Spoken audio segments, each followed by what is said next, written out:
Welcome to Oregon Voters Digest, the program that brings forward the social and political issues that are important to people living here in the Pacific Northwest. And now, your host, Bruce Broussard. Welcome again to this segment of the Oregon Voters Digest. I'm Bruce Broussard, your host. Well, folks, it's a beautiful day out there today. I mean, we've been having 80-degree weather. I mean, wow. It's just been beautiful today, so please take advantage of that. However, at the same time, you know, we got some issues here that we have to deal with. There's a very, very important, I'm here today to kind of give you a better feel of what we do here on the Oregon Voters Digest. Naturally, I'm the host, and naturally, I'm the director of the whole Oregon Voters Digest component. It's a non-profit organization. I don't get paid to do what I'm doing. Okay, I'm a non-political kind of a person, guy. Sometimes people can get the wrong thought of it. I'm a non-affiliated voter. I'm a registered non-affiliated voter. I have run in the past on several occasions. In some cases as a Republican and as a Democrat. I'm a Lincoln Republican, though. I will put it that way. I am a Lincoln Republican because what that does, it just sort of reminds people who Lincoln was. Back in those days, as people like me, black people, they were slaves at that point in time, and in fact helped build this country big time. But the bottom line is that Lincoln was the one that basically, that was part of his campaign when he was president, when he ran for president of the United States, and he won. But part of that platform was basically freeing those African Americans and making them Americans. That's what he did. And as a result, you know, I can go through a bunch of history. You can Google all that history if you want. You can do that, and that's easy to do. Just Google it on the phone. I've got one right here. You can basically get that history. But at the end of the day, the most important part was that the fact of the matter is he was basically he involved the African Americans, or black Americans, and they were black at that time. He basically said, okay, fine, I'm going to get you in if you fight in the Civil War, that we had a Civil War during that particular time, and it's been said point blank, the facts are there. It was the African Americans who basically were given the opportunity to volunteer in the American Army, and they did. And as a result of that, the Confederacy lost. Okay? So Lincoln was president. That's who he was. And then, you know, as time went along, people on the other side of the fence basically were saying, we don't like this. Certain individuals. And at the end of the day, they shot him and killed him. Okay? And then all of a sudden, we're still being suffered with this whole piece of racism. We call it racism today.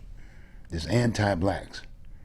And whites and whatever. The whites are the cause of the races, and the blacks are being the recipients and whatever. The fact of the matter is we're all Americans here. That's what America is all about. If you don't understand the definition of America, you need to look it up. Okay, got me? And there are still people that are still thinking that it's separate.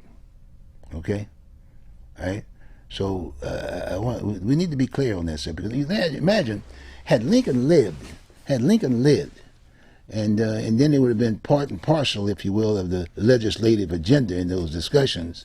We wouldn't have this issue today. We're still in the same situation. Black Americans, we got black Americans now. We got people that were born and raised here, big time, generations, big time. They're not Africans. We are representative from the standpoint of that country. They are white Africans too.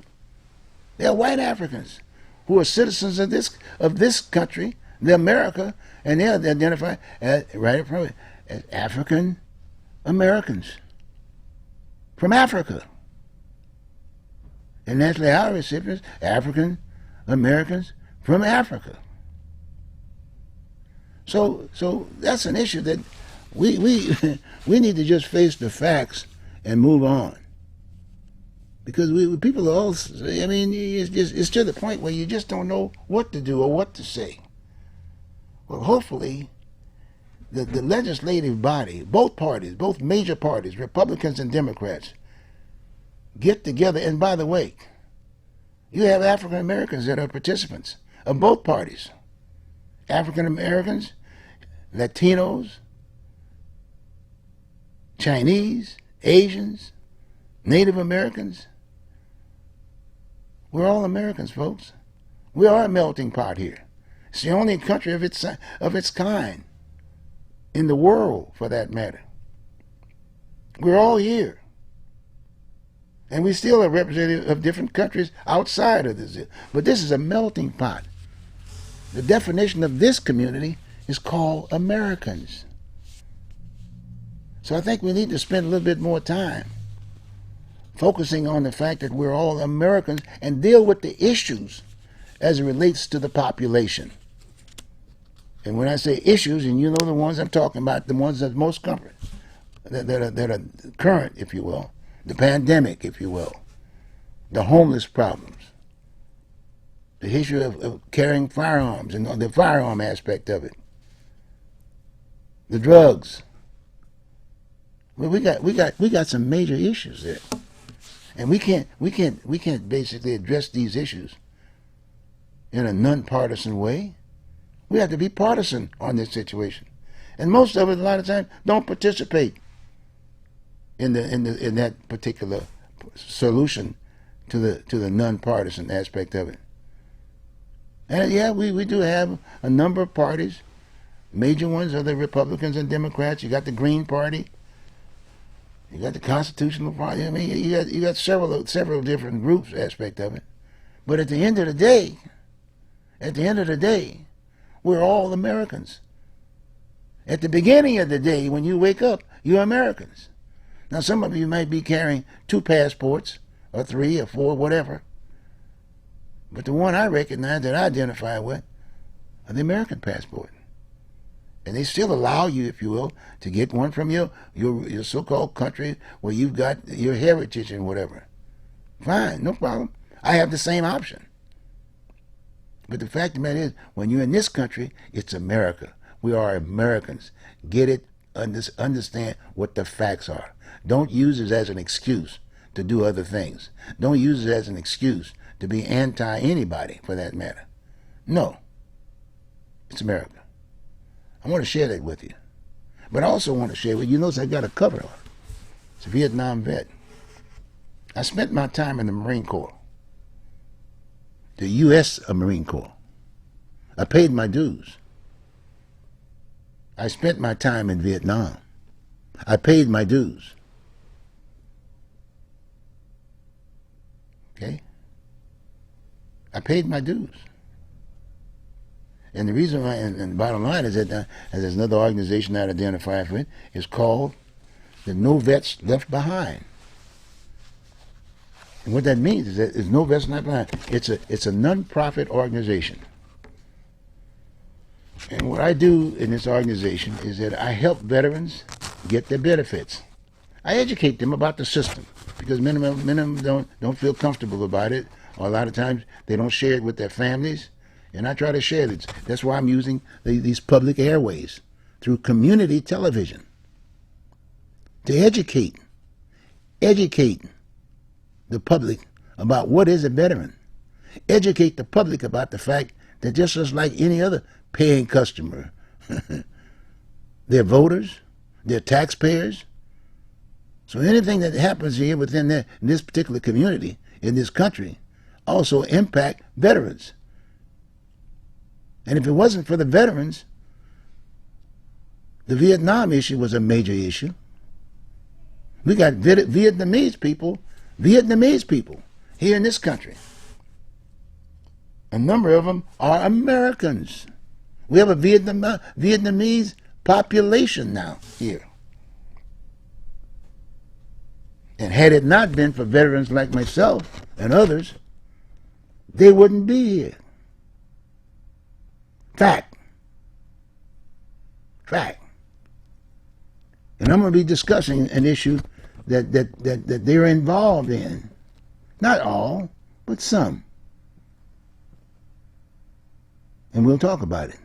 But I want you to know that, again, like I said, this is a non-profit organization.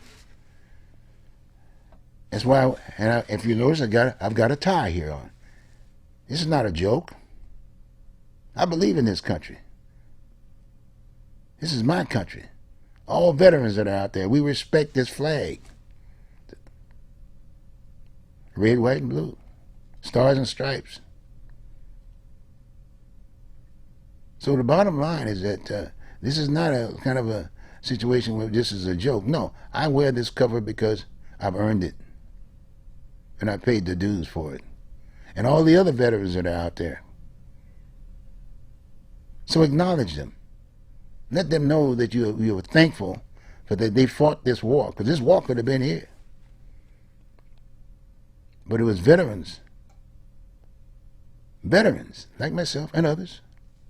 All, Army, Navy, Marine Corps, Coast Guard, all of them, Air Force.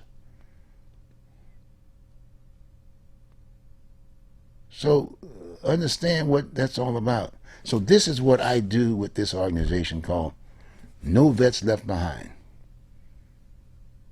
And I use it, and like I said, I use this gear that I have on to let the people know that veterans are there. You may have veteran neighbors. A lot of times they don't wear the gear for whatever reason, but they served and they paid their dues. Many of them didn't get back here. They didn't survive. And the ones who did survive are having all kinds of issues. PTSD, being maimed, losing their families, losing their wives. And they're still suffering. And I'm very familiar with the medical provisions that are offered to the veterans. I visit them. I'm a disabled vet myself. PTSD, big time. But I stay busy. And I try to educate other veterans to do the same, to stay busy. But I want you to know that veterans do get involved. A lot of them get involved in a lot of things. You'd be surprised at the veterans that have been hired because they've gone through the system and they live now in the system, that are thankful that they've joined their workforce. They're constantly looking for their veterans for various workforce and whatever. So we're an asset, but we paid the dues. I came here as a Marine recruiter. As a Marine recruiter from Vietnam. That's right. I came there. I recruited here in the state of Oregon. More specifically, I focused in the Northeast Corridor. But I was throughout the city. I had an office on MLK, which at one point in time was Union Avenue when I first got around. I had an office there. Well, you might have seen those murals. If you drive down MLK, you'll see some murals over there. That was the office. And it was besides Marines there, recruiters, we had the Navy there. We had the Army there. I put that office together. And when I departed from the Marine Corps, I kept the building. I put those murals there. Look at them. And get neat murals. One talked about African Americans on the north side. And on the south side, it was a progressive photo of young people in technology and things of that nature. Well, it's not there anymore. There's politics there. They didn't like the idea that we had those two murals there. I just wanted to let you know that I put that there purposely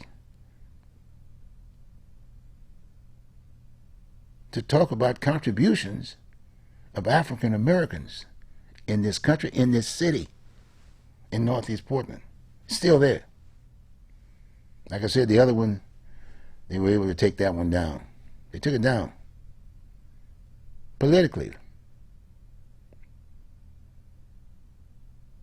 So, that gives you an idea of what it is. Now, naturally, the show is the Oregon Voters Digest. I happen to be the sponsor of the Oregon Voters Digest. Been doing it for years, maybe some 20 years. But when I got into this organization, No Vets Left Behind, I give them time. I give them time because they too are citizens and want to know what's going on, and I'm communicating. That's exactly what I do with the Oregon Voters Digest. the Oregon Voter Digest, especially those individuals who have a right and as far as I'm concerned, that should purposely they should do their job, and they should be voting citizens because they are residents. It's very important to get involved. It's too long we've been going through this process, and I've been around here a couple of days, and I've come up with a whole new age limit. Some people are trying to play the game of talking about the whole issue of being too old with my gray hair. I paid the dues. But let me put it this way. One, a veteran needs to stay busy because it helps me out. But at the same time, I came up with a new age factor formula. I don't look 85. Somebody says, you look 85. No. I'm 35 years old, 35 years, and 50 years worth of experience. 35 years and 50 years of experience. You add the two up, it's 85. Yeah, that's the number. But the one I respect is the one up front, 35 and 50. I'm still alive. Still got my brains and thinking. And I'm still contributing to the community. Okay? So that's why I wanted to spend my time this time around on the front end of the show to educate you, because that's exactly what the Oregon Voters Digest is to educate and inform. I will interview anyone, long as it talks to the issues of us in our community. Open Signal, at one time formerly, it was cable access. PCM, Portland Community Medium. Portland Community Medium. In fact, it has a better ring than the one that we're existing now. That's Open Signal, but it was Portland Community Medium. Portland, this city, Portland, to deal with the issues of Portland. Now, you won't recognize us in the newspapers as far as the times and the schedules and whatever, but we're here. Thank God. Oregon Voters Digest. I've been doing this stuff over 25 years.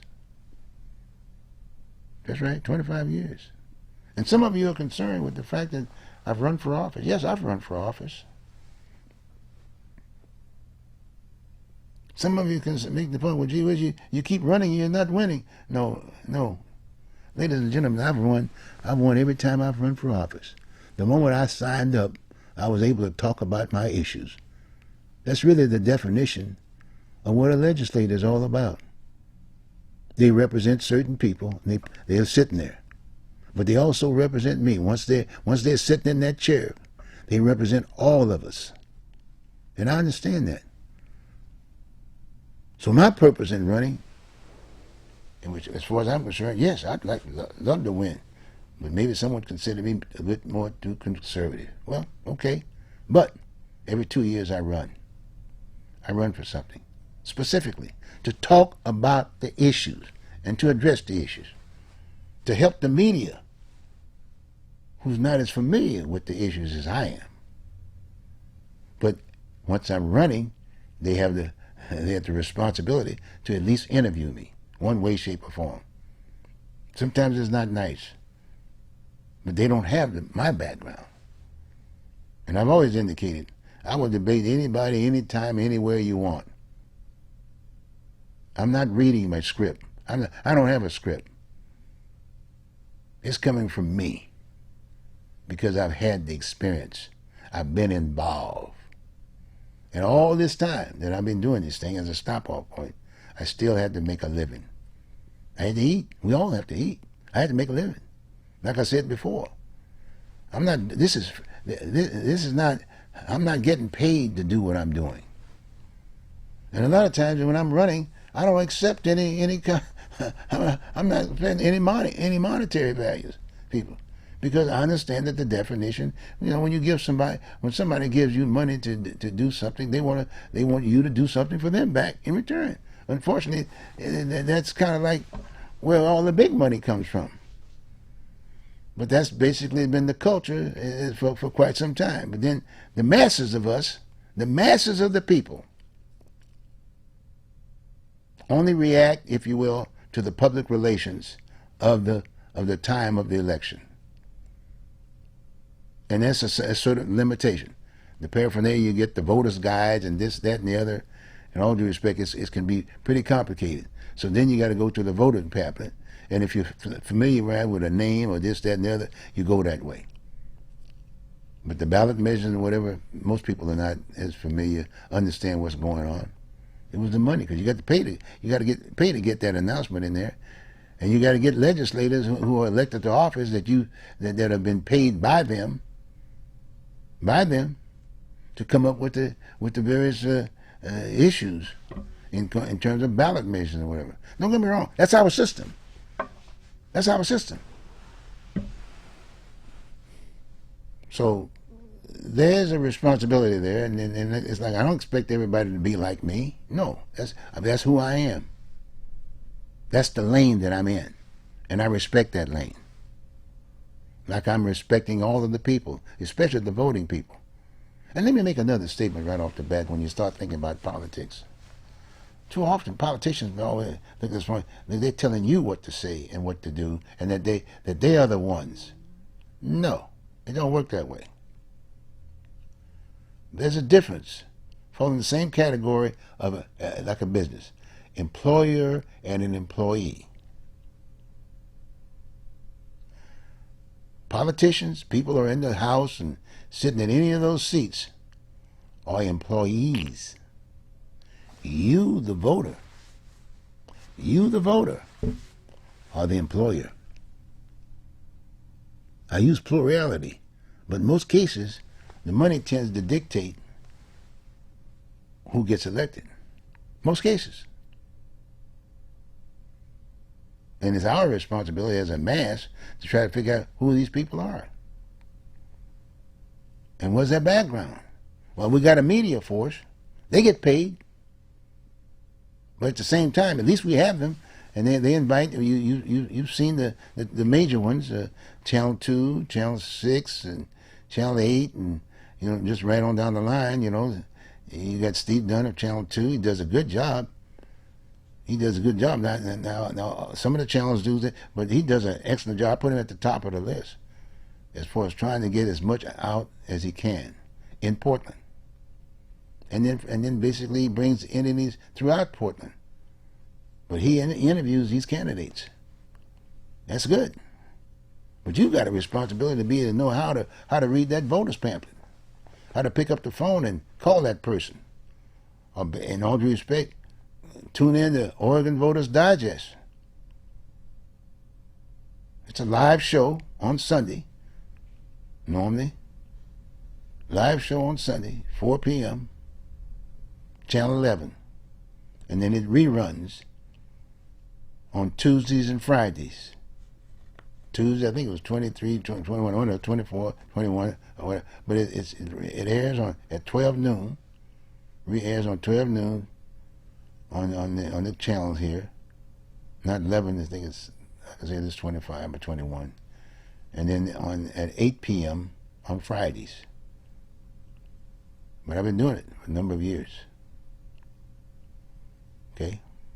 And you got other shows that here at the cable, at Open Signal. That's what it is, Open Signal right now.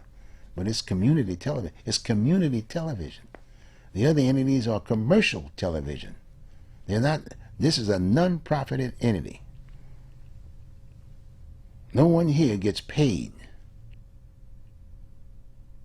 to do these shows. Most of them are cultures and this, that, etc. But it's that information and education that they are trying to, that's what they're doing. And we all need that. So I want to make sure you understand that, because it's very, very important that you do understand that. This is not a paid position, if you will. Okay? All right. I've gone through those areas, and I'll give you an example now. I'm going to give you an example. I've got about another 30 minutes. I've given you the introduction. I can do more, but I think that's enough for now. Let's get down to business a bit.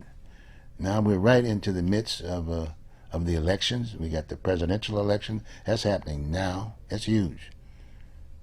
And before you graduate, and before you get to that point, you have to deal with that issue. Let's deal with the local issues. Get your enthusiasm going on, so you kind of understand where I'm going. Then you can use this format to know and understand what the national issues are about. Okay, all right.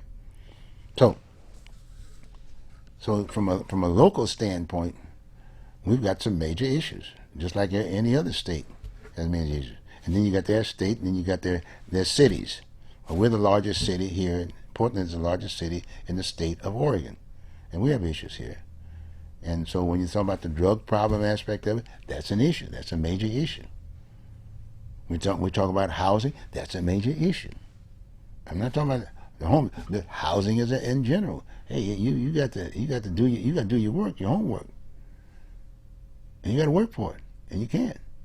But then we got this homeless situation, and these are Americans too, by the way. They haven't vetted them out as much as they should have, but the fact of the matter is, these are Americans that are sitting out in the streets. Then we got the drug problem aspect of it.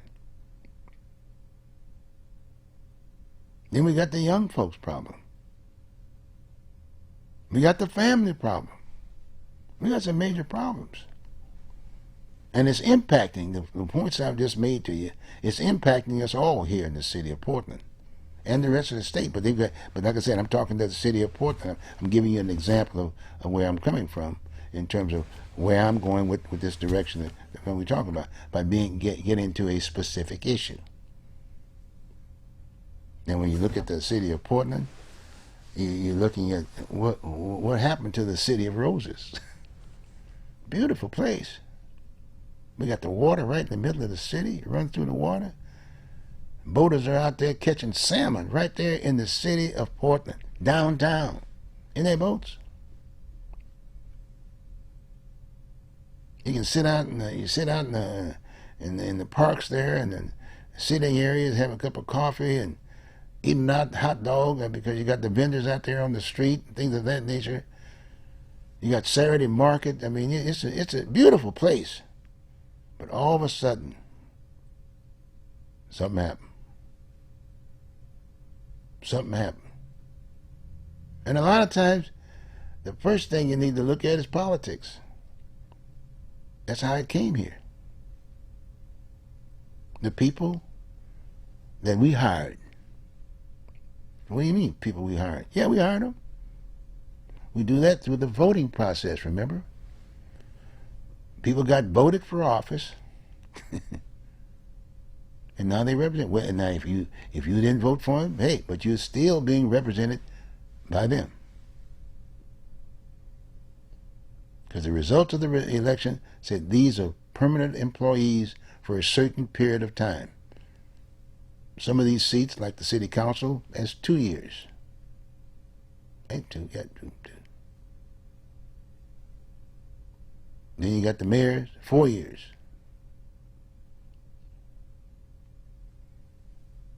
You got the county. Those are various districts, but we're district number 2, but they're part of the Portland metropolitan area big time. That's a 4-year seat. But these are all people that are responsible for the conditions that we're in right now today. But indirectly, you are responsible, because you are the employer. As I said to you before, you voted them in. Majority wins. You didn't vote for them. Nah, don't work that way. Once they're sitting in them seats, they're still responsible to you. You still got the mantle. You're still in charge. You need to understand that. They're not Republicans and Democrats. You can join the party, etc., to run. They got that piece aspect. But once those people get elected, whether they were R or D, you're still the employer. Pick up that phone and call them up and tell them exactly what's on your mind about what you wanted them to represent when you voted for them. And their job is to listen to what you have to say. That's right. And every week they try to articulate that by coming on the tube. Yeah. A lot of times, if you can afford this stuff nowadays, that's the other issue. But the fact of the matter is, they come on the tube once a week. Multnomah County and City of Portland, big time. I say that because they're the local. You got your local representative and you got your congressional whatever, but then that's when you get into commercial TV. And you can see them on it. But the majority of the people don't watch politics. They don't watch the employees. They don't. They don't take the time. Okay? But I want you to know, you got to start spending the time. It is a vehicle so you can understand what is going on in your area. Okay? So as I said, when we begin this discussion, I said I want to take what's one area and give you an example of what's happening. Okay, and I gotten a call from a person who I know. Said, "Jay Bruce, you need to turn it on to national news. You got Fox and CNN. On KOIN. I got that piece too. And there it is. I'm gonna Google it up again. This is the local paper, and we all have them nowadays. But in my Google, People for Portland, they're doing an excellent job. Again, that's another communication piece. People for Portland, and you can get that app. And in most cases, they're looking for subscribers. But the fact of the matter is, they still give you the app about major issues. But you can find a little bit more about them, and you can just basically Google them. People for Portland. They'll give you all the particulars about, if you want to read it a little bit more often than what they just fax you out. You can do that. But that's a whole different ballgame. Like I said, we're a non-profit corporation over here at Open Signal, so we're not promoting. We can't promote commercial business under any circumstance. But non-profits, that's a different ballgame. Okay, here we go. 1863. Okay, I got that.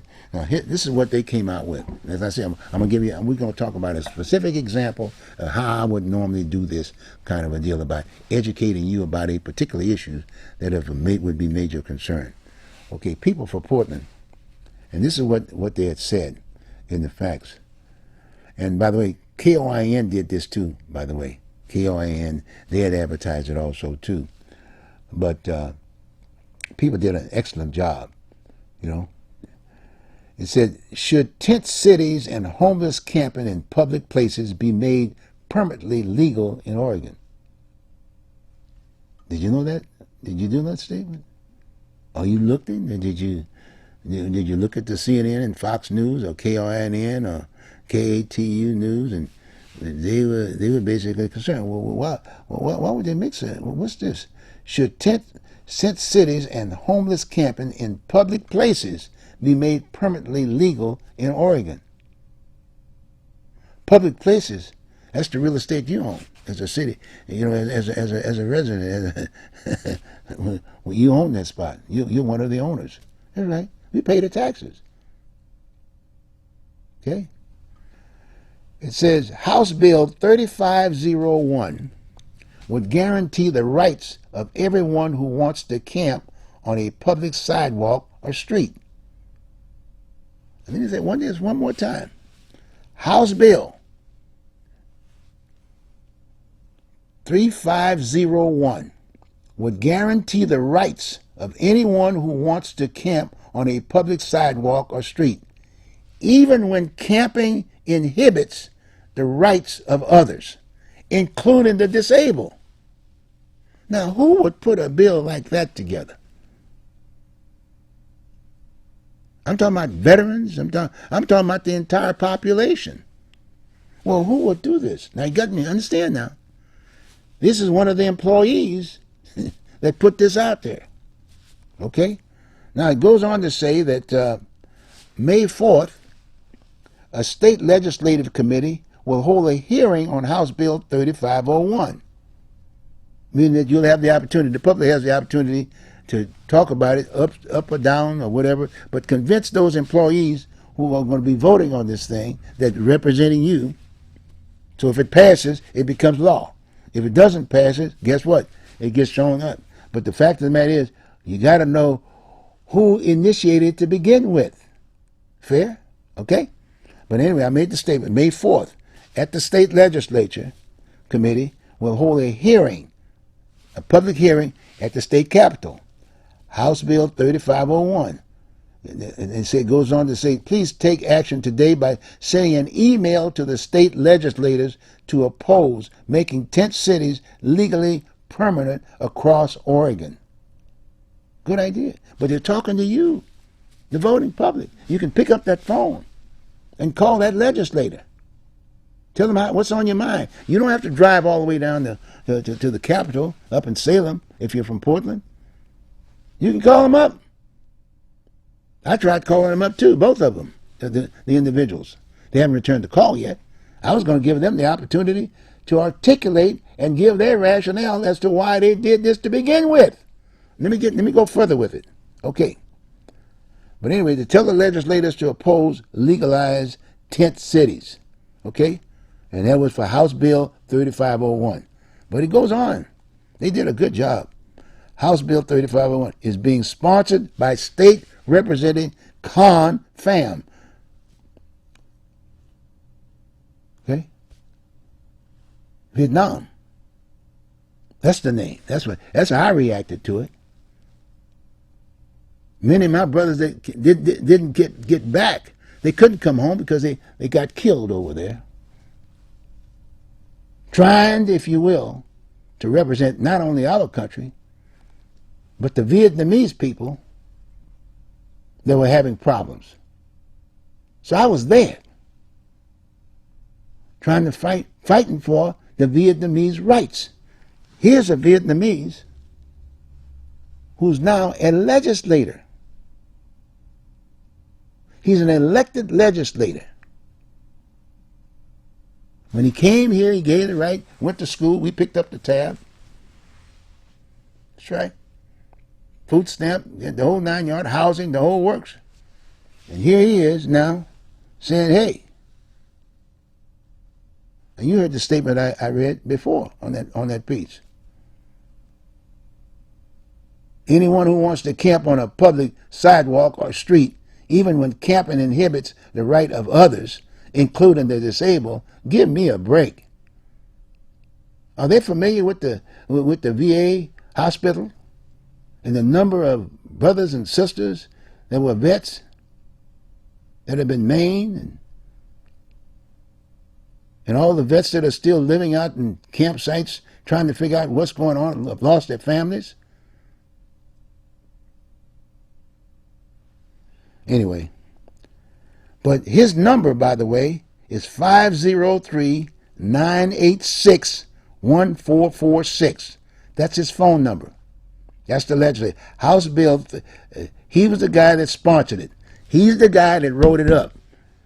And he's the guy that's following up to the committee so that they can vote on it. But at the same time, you'll find out how many other folks that have signed off on that bill. And you can ask him that question, because I'm asking him that question. I called him. He didn't return his call, but I told him point blank on the phone, come here and come up with the rationale. Maybe it's something I missed, but I fall in that disabled category. I paid for my home,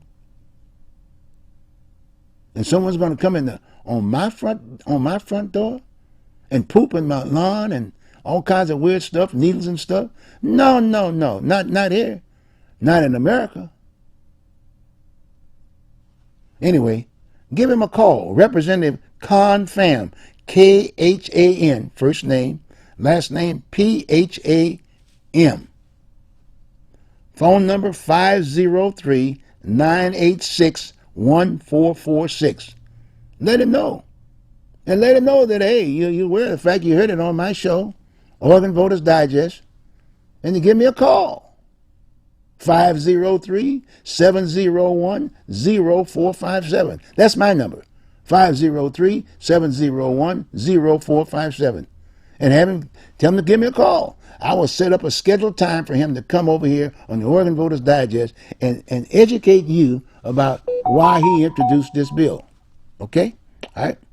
Now, and then there was another Vietnamese that basically did the same thing. He basically was one of the other entities. Well, he was the other sponsor.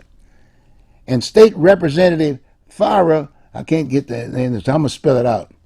The guy's name is State Representative Farah, Farrah, Farrah. That's first name, capital Chaichi. That's his last name, capital Chaichi. His phone number as representative, 503-986-1435. Again, 503-986-1435. Give him a call. Give him the same message. Okay? All right? And then, by the way, Representative Khan, according to the Portland, the entity that I just shared with you about the document that I'm reading from, Representative Khan is the same legislature sponsoring a bill, Senate bill. So he's got some senators involved in the deal. Senate Bill 603. Senate Bill 603 to give $1,000 a month to homeless people. Well, I'm missing something. $1,000 a month to homeless people. Where's that $1,000 coming from? From you, the voter. From you, the homeowner. From you, the senior citizens who worked all their life for something, and now you're going to be getting another bill for a home you've paid for, and now you're living on limited income, and now guess what's going to happen? Then all of a sudden you got folks really looking for real estate here in Oregon, and you can't pay your bills. Where did Khan come up with this idea? That this money is just running around? This is not food stamp that we've given them to them when they first came to this country. They had no money. The entire population didn't have any money. But I'm saying fine. I supported that part, but no. I don't see them out there camping. I don't see them in that particular arena. But anyway, remember that. $1,000 a month. $1,000 a month. Give him a call. There's going to be a hearing. The same guy named Khan. I'm going to try everything I can to get him on the show. And if I'm wrong, I'll apologize right on the show. But what I'm seeing here, I don't like. And that's the other issue that I'm sharing with you now. We got to get angry if we're going to solve this problem and get involved. All right, that's $1,000. First give, now listen to this one now. Okay, to give them $1,000. Now, first, give homeless campers $1,000 a month. Would you like to have $1,000 a month? No. It doesn't go in your home. It goes to the entity that's out there. $1,000 a month that you pay for. That was arranged by the people who represent you, called elected officials. Okay, first give homeless campers $1,000 a month from the government, then make it illegal to ever ask them to leave a public street or sidewalk. What could possibly go wrong?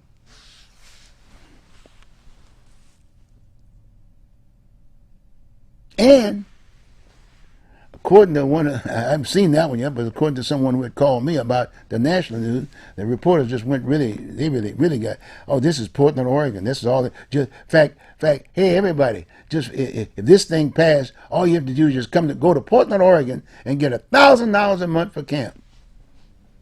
$1,000 a month, and you can put that. You can put this anywhere in the front of your house, anywhere in the city of Portland. They can use your sidewalk, and and restrooms, all that other good stuff that you hear about. But I'm still saying, I feel for those people that are out there, especially Americans. They've had some hard times. They're for some legitimate issues, on drugs or whatever. But I want to get to them to help them out. I want to help them out first. But the monies that we're being told by our employees that we need more money to solve the problem, but we got more people than we've had before. I don't see any results. You hear this number about, well, gee whiz, we got to have a place for them to stay. They need a home. But what about the majority of the individuals who had to work and they bought their home, but they had to work hard for it? Well, then I want to be able to vet those individuals to really find out what happened to them, especially the one starting out with the seniors. You hit the seniors first, right off the bat at the top, and you go the other way, down. We need to vet them. That way we can figure out just what we need to do to solve that problem. Because everybody will not have been able to purchase their home by the time they get to the age factor that they can get it, or even younger folks for that matter. So the key is that they need housing. I agree with that. But in order to get, let's say, to rent this and that, you gotta have a job. So some way, shape, or form, we gotta vet the folks to find out where do they fit in. Do they have any extra monies coming in? Are they getting Social Security? But the bottom line, they're renting a facility. But I've not heard that. I know in some cases that maybe there's some programs, that's what they do. Maybe they got options. But that's just a regular renting. You go knock on the door. But maybe those employees of ours can come up with some ideas from the standpoint of saying, okay, fine, we'll now that we've seen this individual, this is where they rank and the deal to afford this house, but their needs, but they meet certain criteria and whatever, then boom. And then we may have to compensate the person who basically built the building. Because it's still free enterprise, you know. Because when you start talking about low-income housing and whatever, guess who's making that available? We are. You and me. Taxes go up. You paying for it. I don't mind paying, as long as it's right. I'm very concerned about people living out there in the streets. I'm definitely concerned about those veterans that are out there. They paid a major dues and still paying dues. Big time. Because they've got mental illness out there and they're dealing with the drugs thing, the needles, all that kind of stuff. I want them off the street. And we do have facilities in the VA. But we got to get to them. And that's part of the things I do with No Vets Left Behind. Seeking out veterans that are having tough times and getting them into the system. But they do have a system. And then at the same time, we could do the same thing, if you will, for those who didn't serve in many ways. But I want to give you an example. If you notice, I get very excited about this, and that's basically what I run. I mean, if you look at my material for running for office, nothing's changed. Why? Because they don't have my experience, and they don't have my background. I'm not interested in the looks of an individual. The sex, I'm not interested whether you're male or female. I'm interested in that seat that you're going to be sitting in, making decisions to resolve some of the problems of the masses. Yeah. Homeowners, seniors, and anybody else. That's my focus. I'm focusing on the seat. The individual is an employee of ours, of mine. I can say that too, of mine. And if I hired him, whether I vote for him or not, he's sitting in that seat. And it's his responsibility to respond to me because I'm paying for it. And he does get paid. He or she gets paid. And we need to understand that, folks. I want you to get angry. I want you to spend a little time looking at some of those political shows, especially when these candidates are being interviewed, and find out whether or not they represent you.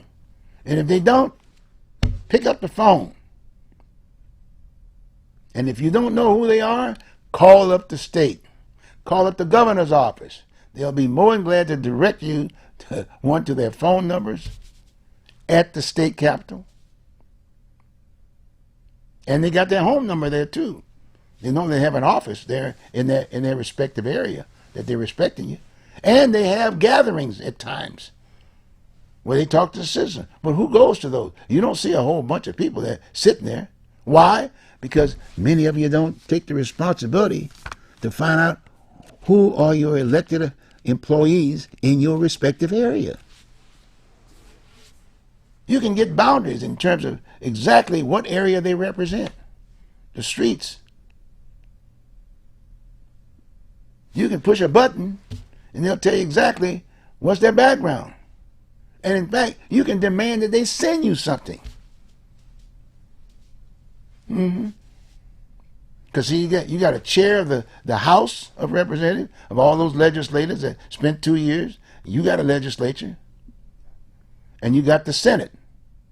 You can call any one of those, and they got the chair of each one of those entities. You got the chair of the House, and you got the chair of the Senate. If you want to talk to someone in the House, you call the chair of the House office. Yeah, you call the chair of the House office. They'll give you all the information you want.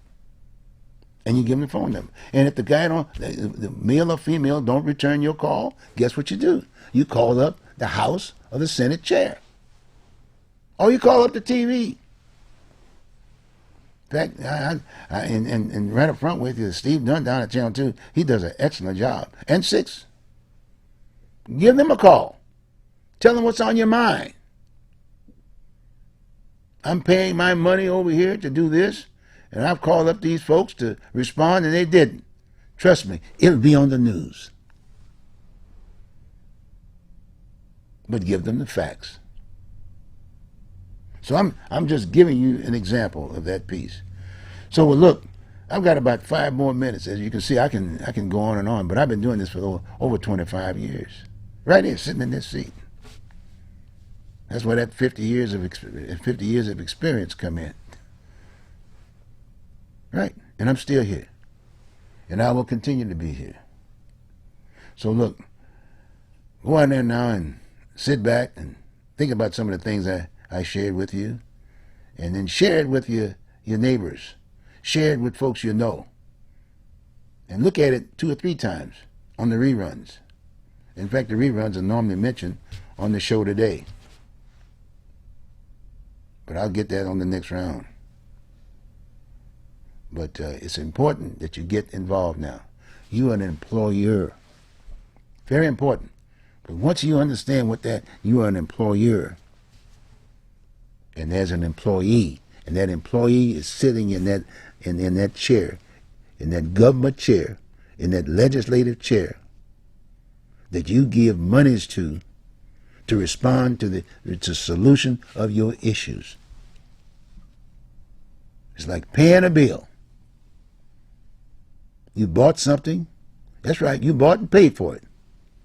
And don't let them get you down in that deal. Well, if you're not a Republican and I'm a Democrat, I don't have to talk to you. No, it don't work that way. Trust me. Call up Channel 2, call up Channel 6, and let them know that's basically the statement they gave you. And I gave you the whole situation about this issue, about the $1,000 a month for homeless, $1,000 a month, and then at the same time they can sleep anywhere they want, a sidewalk or whatever. Well, in the next show, we'll talk about the whole issue of the shooting and how we can solve some of those problems. I got the solution for it. In fact, I even have a solution for the homeless. I can solve the problem. And it's sitting right there with us. It's sitting right there just as clear as day. And you'll know exactly where your money's going. Okay? I've given you that time. And again, this is Bruce Broussard. Please share. And then when you see the veterans, tell them thanks for serving. Acknowledge them. Acknowledge the next Memorial Day and other days. Very important, because these guys are hurting. Big time. whether you're a general, or whether they're generals or they're privates. They've served their country. That you could be safe. That's right. This country is a one of a kind. And if we want to keep it, we're going to have to work for it. We've got to work, make sure because we've educated the world now. We've educated the world because we are the melting pot. We represent every country, and there's an American that sits in the country that identifies with that country. That's how they got here. And remember now, I'm just hitting them little highlights. You are in charge. Elected officials are employees of yours. You are the employer. Whether you voted for them or not, once the election is over and they're sitting in that seat, that is your charge. They've got to do as they're basically told, as much as you can. And you can lobby all kinds of good stuff, whatever. But you've got to understand, as long as you understand, you are the employer. And it's affecting your pocketbook. Every time you see an announcement about how much money is spent in the government, it's your dollars.